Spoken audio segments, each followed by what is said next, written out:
Gibalik na sa Senate Impeachment Court ang Articles of Impeachment batok kang Vice President Sara Duterte ngadto sa House of Representatives. Atong saro ng detalyan ini sa live report ni John D. Esteban. John D.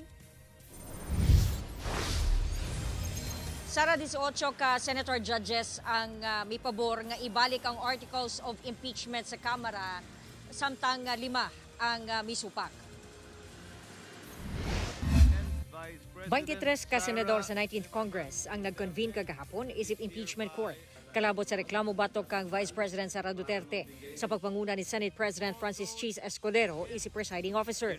Apanalangan ang pagpanumpa sa mga senador, human gitugutan nga maka-privilege speech si Senador Ronald Bato de la Rosa, kaalyado ni VP Sara, nga nagkanayong ibasura ang Articles of Impeachment batok sa bise. Tungod na kalapas matud pa sa 1-year ban ang impeachment complaint nga gipasangat sa House of Representatives ug gi-question ang jurisdiction ingon man authority sa 20th Congress sa mong impeachment.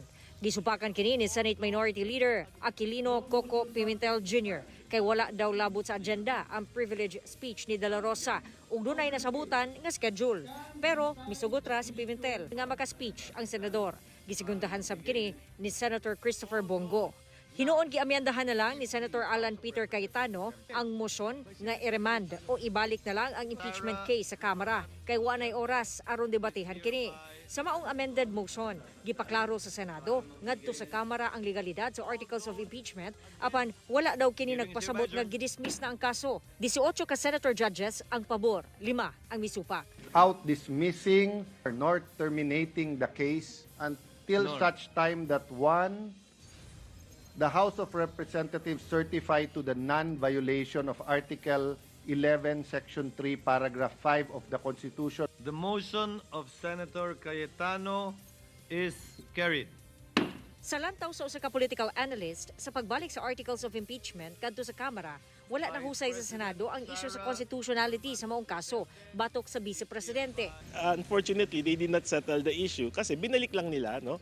I think ang tingin nila they are not in the right position, no, and in the right time, no, to discuss it, no, kasi meron pang kaso sa Supreme Court, so they remanded it back to the dun sa nag-file. Kahinumdumaan nga nag-file si VP Sara og petisyon for certiorari and prohibition sa Korte Suprema niadtong February 18 aron ipaundang ang kaso batok kaniya tungod misupak matud pa kini sa 1-year bar rule ilawom sa konstitusyon nga nag-ingong dili dapat mulapas sa usa ka impeachment proceeding batok sa usa ka opisyal sa sobra sa usa ka higayon sulod sa usa ka tuig. Duna matud pa daw kinahanglan klaruhon o galing mulahos gyud kini sa 20th Congress. Kung 20th Congress ba, is it proper na the complaint is coming from the 19th Congress and then 20th Congress yung magta-trial? Pero kung 20th Congress na, magfa-file ba tayo ulit ng bagong impeachment or itutuloy lang natin ito? Dugang ni Beleno, wala pa'y kasiguraduhan sa karon kung maduso ba ang impeachment trial o dili. Apan o galing mahinayon, sumala ni Beleno, magdaog ra sa numero. Sara, karong adlaw si Attorney Israelito Torion nag-file po og supplemental petition sa Supreme Court kini aron ideklara nga null and void o ipawalay bili ang Articles of Impeachment kag ipasaka batok kang Vice President Sara Duterte kay wala matud pa niini na tuman o nasunod ang constitutional requirements sa verification ug kining proper initiation sa impeachment proceedings. Sara. Okay, daghang salamat, John D. Esteban.